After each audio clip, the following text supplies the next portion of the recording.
আপনারা নিশ্চয়ই জানেন আমাদের একজন জাতীয় নেতাদের মাঝে অন্যতম একজন শেরে বাংলা কে ফজলুল হক, তিনি একটি কথা বলতেন, our economics is our politics.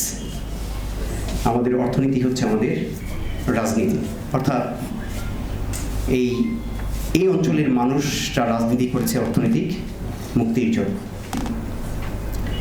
ফলে সেই অর্থনৈতিক মুক্তি ছাড়া মানবিক মর্যাদা যেমন প্রতিষ্ঠা করা সম্ভব নয়, মানবিক বাংলাদেশ প্রতিষ্ঠা করাও সম্ভব নয়। আমি এই মানবিক বাংলাদেশ বাস্তবায়ন পরিষদের কিছু পরিকল্পনা সম্পর্কে জেনেছি। বাজার সিন্ডিকেটের কথা এসেছে। এটি কি? এটি মানুষের একেবারে প্রাথমিক অর্থনৈতিক যে চাহিদা সেটি পূরণ করা। মানুষের প্রাথমিক অর্থনৈতিক চাহিদা পূরণ না করে আপনি যত বড় সংস্কারের কথাই বলেন না কেন, আপনি যত জন আকাঙ্ক্ষার কথাই বলেন না কেন, আপনি যত রাষ্ট্র সংস্কারের কথাই বলেন না কেন, এগুলো কোনো কাজে আসবে না। আমরা বোধহয় অনেক বেশি আলোচনাই করি, অনেক বেশি সমালোচনাও করি, কিন্তু কাজের কাজটা শুরু করি না, যে কারণে আমাদের কাজটা আর এগিয়ে যায় না। আমরা আশা রাখছি আমাদের সমাজ, আমাদের ব্যক্তি জীবন, আমাদের রাজনৈতিক জীবন, সামাজিক সাংস্কৃতিক জীবনে একটি এমন পরিবর্তন আসবে যেখানে আমরা সবাই মাথা উঁচু করে দাঁড়াতে পারবো, কথা বলতে পারবো। ঠিক স্বাধীনতা অর্জনের পর আমাদের আরেকটি স্বাধীনতা যুদ্ধের প্রয়োজনীয়তা হয়ে দাঁড়ায়।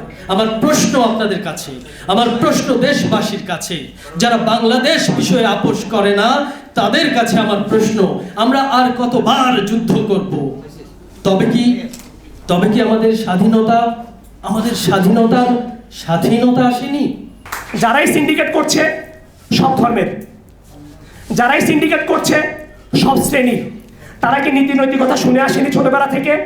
শুধু অনুধাবন করতে পারেনি। এই 5ই আগস্টের এই স্বাধীনতার পর যেন আর দ্বিতীয় কোনো স্বাধীনতা আমাদেরকে খুঁজতে না হয়, আমরা সবাই সেই দিক থেকে লক্ষ্য রেখে মানবিক বাংলাদেশ গড়ে তোলার জন্য একান্তভাবে কাজ করব। আমাদের সন্তানদেরকে আমরাই শিখিয়েছি, তারা এতটা মানবিক হলো, তাহলে এইখানে মাঝে মাঝে অমানবিক কিছু ঘটনা কেন ঘটে? এটাও আমাদের দ্বারাই ঘটছে। আমরাই হয়তোবা কিছুটা আমাদের বোধগম্য বা আমাদের লোভ লালসা থেকেই এই ধরনের অমানবিক কিছু ঘটনাও যে ঘটে না তা না। তারা নিজের জীবনে আত্মাহুতি দিয়ে সমস্ত কিছু ত্যাগ করে যখন আন্দোলনে নেমেছেন, তাদের আন্দোলন সফল হয়েছে। আমরা তাদের এই আত্মাহুতি, তাদের জীবনের আত্মাহুতিকে তারা যেভাবে জীবন দিয়েছেন দেশের জন্য, দেশের জনগণের অধিকার আদায়ের জন্য, সেটা আমরা বিতে যেতে দেব না। আমরা কখনো মানবিকতা ফিরে পাইনি, আমরা কখনো অধিকার পাইনি।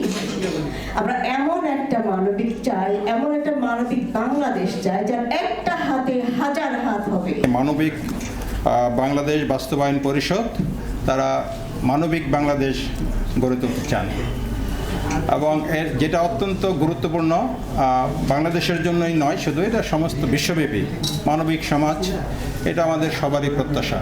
রাষ্ট্র এবং নাগরিকের মধ্যে যে বন্ধনটা প্রয়োজন ছিল সেটা আজও সম্পূর্ণ হয়নি।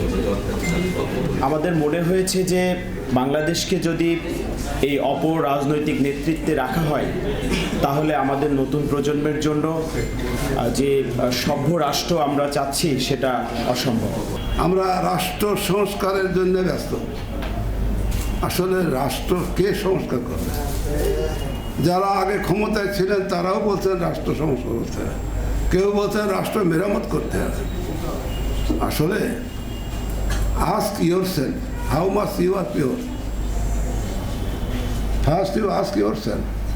If you are not pure, you have no right to ask anything pure to others. এটা মনে রাখতে হবে।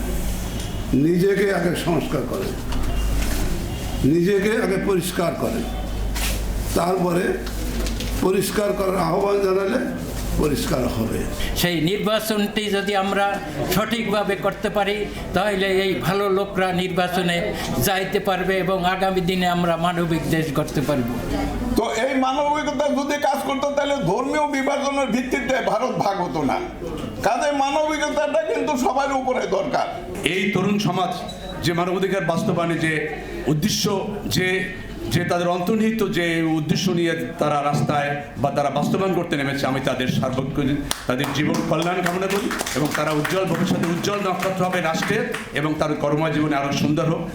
আমরা তরুণরা মনে করি ওনাদের আলোচনা থেকে আমরা যে শিক্ষা গ্রহণ করতে পেরেছি, ওনাদের শেষ করে যাওয়া কর্ম থেকে যেন আমরা আমাদের পরবর্তী কর্ম শুরু করতে পারি, আমাদেরকে যেন আবারও নতুন করে দেশ স্বাধীন করতে না হয়, নতুন করে সংস্কারের জন্য কাজ শুরু করতে না হয়, এমন পরিস্থিতিতে যেন আমাদেরকে পড়তে না হয়।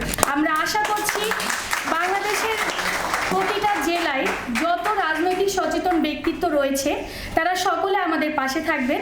আমি আমার আজকের এই বক্তব্যের মাধ্যমে আমি সকলকে আহ্বান জানাবো আমাদের সাথে যুক্ত থাকার জন্য এবং আমাদেরকে পরামর্শ দেওয়ার জন্য।